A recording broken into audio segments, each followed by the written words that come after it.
iZombie Season 4, Episode 9, Liv Moore.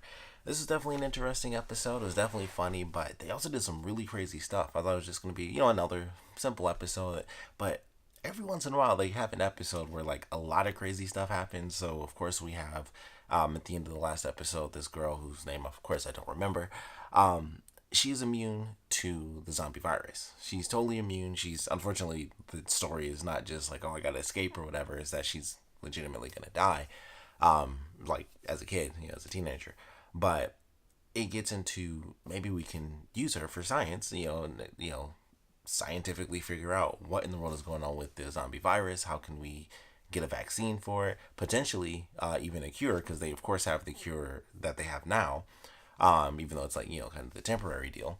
But very interesting. I'm excited to see where that goes. Of course, they have Blaine and him kind of going back to being the evil character that he was. Where this is the mayor of the city, and his whole thing is just he had like the Lex Luthor plan, which is always real estate based if you watch like the Superman movies. So he had like the Lex Luthor thing going like, oh, the property values are shot because of course it's zombie town over here.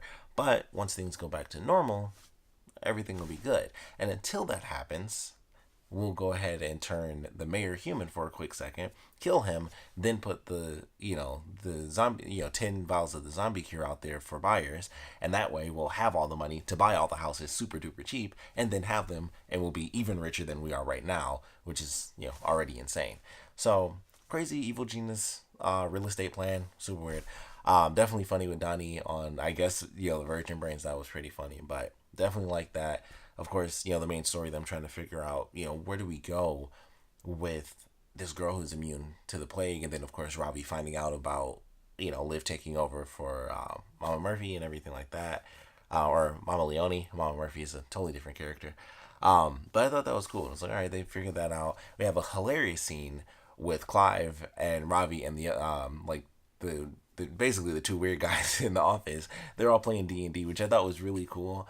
Because I love that they brought that over from that episode. I can't remember if that was last season or the season before, but I think it was in the last season. But that's the thing that they actually kept, where Clive got into D&D, which they kind of referenced a little bit in the last episode too with the LARPing stuff. And it's like, oh, it's like D&D, but like you actually do it yourself. So I was like, that's super cool. They kept that part of his character where he's that's like his nerdy thing where he's into D&D. So they're all playing, and that actually ends up leading to Clive actually kissing, and naturally I suck at names, but him kissing the new officer in the office, the new cop in the office. So that is interesting, and I was surprised that that was it. Like they kiss, and then it ends with her saying like, I didn't mean for that to happen. He's like, but it did, and then that was it. And I was like, that's I thought that was going to be one of the big storylines, because, and I'm sure it will in another episode, but it was like, okay, like it was very obvious. Like as soon as she knew what they were doing with the D&D stuff, I was like, this is how they're gonna ultimately end up getting along, because it was it's in the recap, so obviously it was going to be like an advancement in that story. It's like, oh, that's them talking about it and it falling apart, and then this is the next step of that where they do actually kiss. So I'm curious how that's going to play out. We get the French officer back. I guess I don't know what the deal was. It's actually really funny. Maybe people complained, or maybe somebody on the staff realized it, but for whatever reason they put subtitles on the French officer, which I thought was super funny. And oddly enough, it did help, because I think the first time I had no issues, but this time there were some things that he said. It was like when he said identically, the way he pronounced certain words, I was just like, I don't know what he just said there. And then I would look and be like, oh, this actually did help this time. So maybe they just knew there were enough moments in there where it was like, yeah, let's just do subtitles. Because then they had an excuse to do it, because of course, Ravi and Liv were making fun of him anyway. But I was like, oh, that's interesting, because they didn't have subtitles the first time. It's not like his accent is that hard, but then there were certain words, so I was like, okay, I get why they did that, because he was saying like longer words, and he was saying them how he would say them in his well, I guess not in his native tongue, but with the accent he was saying it very differently, and I was like, oh, okay, now I get it. So that was interesting when he first showed up, and I was like, why'd they have subtitles for that? But we get to see him come back. He makes his appearance at the end of the episode as well, when the mayor is found, of course. But he pops in. Like I said, Blaine's doing his thing, so Donnie is there. We have the crying dude, which I thought was funny, but we also have the one person who escaped from the bus that ended up being zombie killer Kane. So he kills two people. We found out that he killed his wife and his daughter, and that was pretty intense. I was like, that's a crazy story. And the way he kind of copes with that a little bit is that with people being zombies, it doesn't count.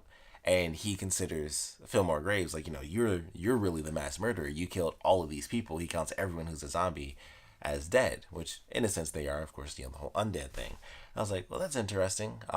Still pretty insane. And I'm assuming they're going to show it in the next episode. I don't know if they'll kind of skip over it or not. But it's like, okay, well, he's toast. Like he has Major scratch him, and then they're gonna put him on the, I guess, the smashing block more than chopping block.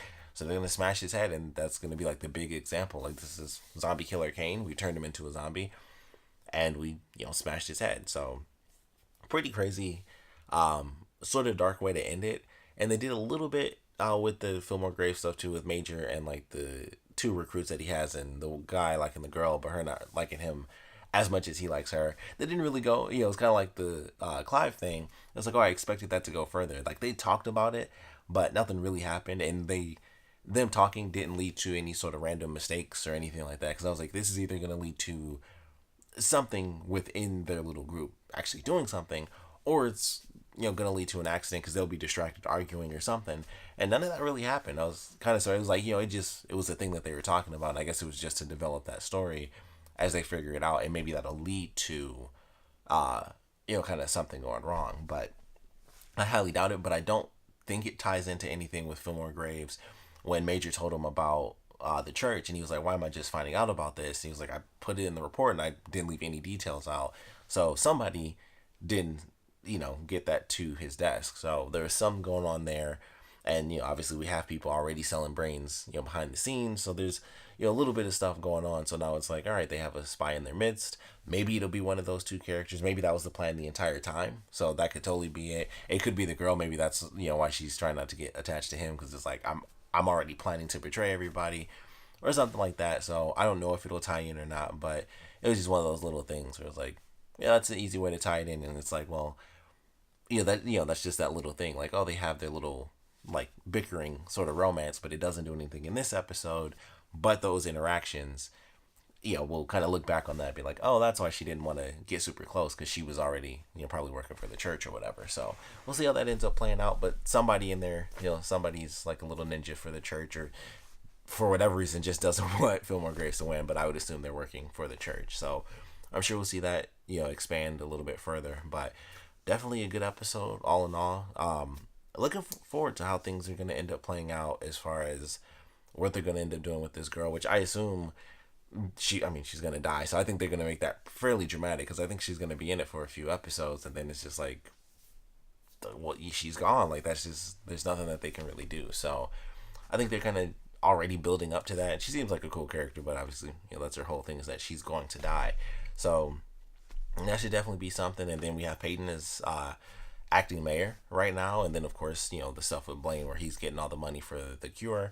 So I don't know where things are headed, but definitely getting chaotic. So I'm looking forward to where it's going. But naturally, want to know what you guys thought about this episode, so please comment below. Let me know your favorite parts about it, least favorite parts about it, and I would love to know your theories going forward with Blaine, how in the world that stuff is going to play out. Like, obviously the real estate stuff is not that big of a deal because that's like way in the future, but him putting out this zombie cure, I think is going to have a pretty big impact. I think that's going to change some stuff for the show, even though they could say it just goes outside of the city, but I'm sure some of those people are probably within the city too. So I'm curious how that's going to play out, but would love to know your theories on it, and of course what you guys thought about this episode in general. So please comment below, let me know, and thanks for watching.